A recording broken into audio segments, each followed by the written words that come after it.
चटपटीत आणि पोटभरीचं काय असेल तर हे वडे.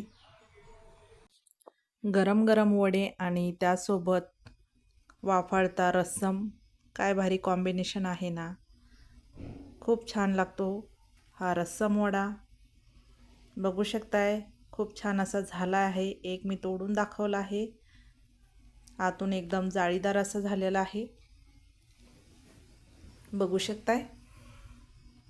नमस्कार मंडळी, स्वागत आहे तुमचं मेजवानी मी माझ्या यूट्यूब चॅनलमध्ये. आजची रेसिपी आहे आपली रस्सम वडा. इकडे घेतली मी तूर डाळ स्वच्छ धुवून घेतली, त्याच्यामध्ये टॅमॅटो टाकली आणि हिरवी मिरची टाकली. छान आपण ही शिजवून घेणार आहोत. आता इकडे मी रात्री भिजत घातली ती उडदाची डाळ. उडदाच्या डाळीचा रस्सम वडा खूप भारी लागतो. आता ही आपण मिक्सरला बारीक करून घेणार आहोत. रस्सम तयार करण्यासाठी रस्सम पावडर केली जाते, त्यासाठी इथे मी रस्सम पावडर तयार करून घेणार आहे. त्या अगोदर काही मसाले आपल्याला इथं भाजून घ्यायचे आहेत. इकडे घेतले मी धणे, जिरे, तसेच चना डाळ, उडदाची डाळ आणि थोडीशी मूग डाळ.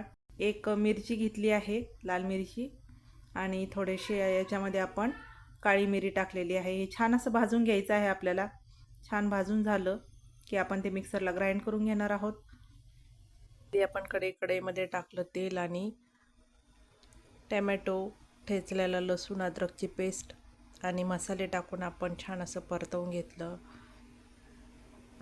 याच्याच विशेषतः रस्सममध्ये रस्सम पावडर वापरली जाते. ही पावडरमुळेच रस्समला खूप छान अशी टेस्ट येते. बघा आता इथे मी रस्सम पावडर टाकलेली आहे. रस्सम पावडरमुळेच रस्सम आपला खूप असा टेस्टी होतो, छान होतो.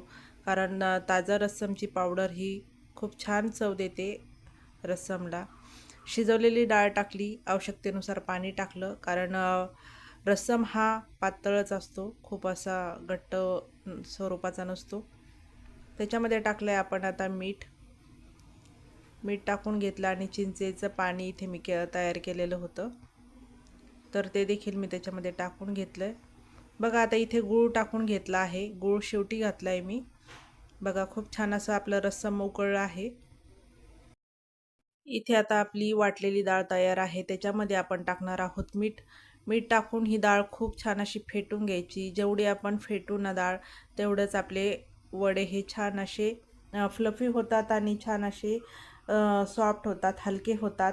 त्यामुळे डाळ खूप फेटून घ्यायची अशी छान पद्धतीने. बघू शकताय त्याच्यामध्ये टाकले मी जिरं, हिरवी मिरची आणि कोथिंबीर टाकून छान परत फेटून घेतलं. जेवढी डाळ आपण फेटू तेवढेच आपले वडे छान होतील. तर अशा पद्धतीने आता इकडे आपण वडे टाकून घेणार आहोत. बघा एकदम हलके झालेत आपले वडे आणि आतून देखील जाळीदार होतात हे वडे. सर्व वडे मी याच पद्धतीने आता तळून घेणार आहे. आणि वडे आपले तळून झाले की आपोआप ते वरती येतात, त्याला हलवायची वगैरे काही गरज नाही.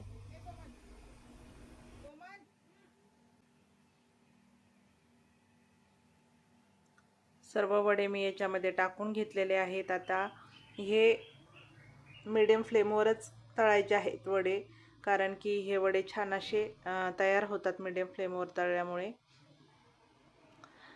हे वडे थोडेसे चिटकले होते, त्यामुळे मी चमच्याच्या साहाय्याने ते काढून घेतले आहेत, पलटवले आहेत. छान असे याला गोल्डन ब्राऊन होईस्तोवर आपल्याला तळून घ्यायचे आहे. खूप छान होतात हे वडे. बघू शकता इकडे अशा पद्धतीने आपले सर्व वडे छान असे तळून झालेले आहेत. रंग देखील बघा किती सुरेख आला आहे.